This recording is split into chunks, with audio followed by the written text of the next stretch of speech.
Magandang tanghali, kumusta po? Narito po ulit ang update natin para sa lagay ng ating panahon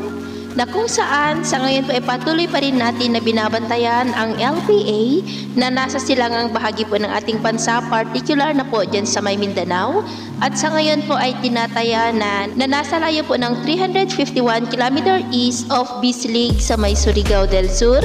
na consistent pa rin ang pinapakita po rito na kikilos pa-west, northwestward, paakyat po sa Eastern Visayas at Bicol Region, at kung nasa Bicol na po ay kikilos muli pa-north, northeastward, patuloy po na magpapaulan muli mula sa Mindanao, paakyat po sa Visayas, Bicol Region at Cagayan Valley, at hindi pa rin po inaalis ang posibilidad na lalakas yan into tropical depression o mahinang bagyo habang nasa Philippine Sea sa silangang bahagi po ng Cagayan for the next 2 to 3 days.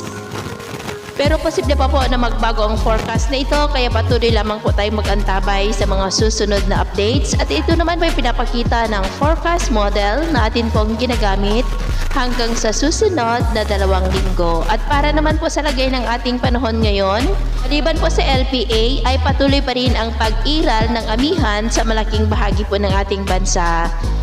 Ngayong hapon ay may kalakasan na mapag-ulan ang ating aasahan dyan sa may Bicol Region, Samar Provinces, Panay Island, lalo na po sa may northern part, Negros, Cebu, Bohol, ilang bahagi po ng Leyte at Calabarzon, at may mga isolated rains rin dyan sa ilang bahagi ng Mindanao at ilang bahagi po ng Cagayan, kaya may pag-ingat po dahil posible pa rin ang mga banta ng mga pagbaha at pagguho ng lupa. At sa atin naman po mga baybayin, dahil po sa amihan at LPA ay matataas po ang mga alon dyan po sa silangang baybayin ng ating bansa mula po sa extreme northern seaboard,